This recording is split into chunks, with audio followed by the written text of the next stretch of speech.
A little music in Kinshasa to end President Macron's four-nation visit to Central Africa in early March. But not everything finished on a light note.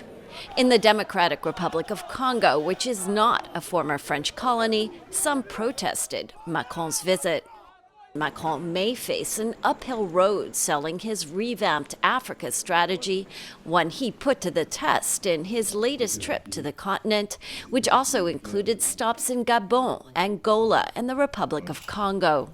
It cannot be seen as a success, this visit, because first, it has shown that France is still very close to authoritarian regimes. And second, President Macron has also shown himself as being once again very arrogant with African head of state.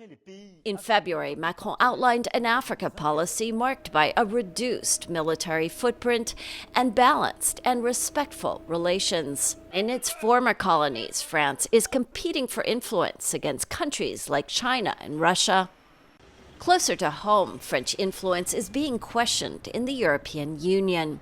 Some analysts see the war in Ukraine shifting Europe's power center eastward, away from traditional heavyweights, France and Germany, to countries like Poland with tougher views on Russia. These countries and Ukraine have criticized Macron's call for maintaining dialogue with Moscow and considering its need for security guarantees. We've seen the eastern flank, the Baltics, Poland, etc., really take a lead role in pushing for a strong response to Russia's war in Ukraine.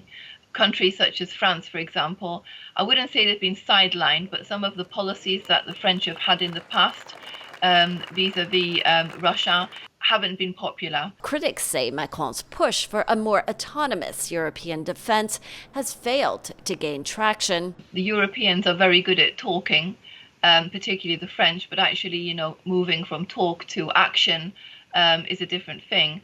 Still, other analysts believe France will remain an important player in a Europe defined by more than the Ukraine conflict. With all the other issues that are fundamental to the EU influence in the world, in fiscal issues, immigration, energy market, relation with the US, this is still something that happens between Paris, Berlin, Brussels, and a couple others. This is not something that had shifted to the east.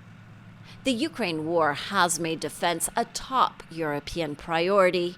Analysts like Kinsey believe Macron's vision of a more militarily independent EU may ultimately resonate if next year's U.S. elections bring in a leadership less committed to the transatlantic alliance and to investing in a potentially long and costly conflict in Ukraine. Lisa Bryant for VOA News, Paris.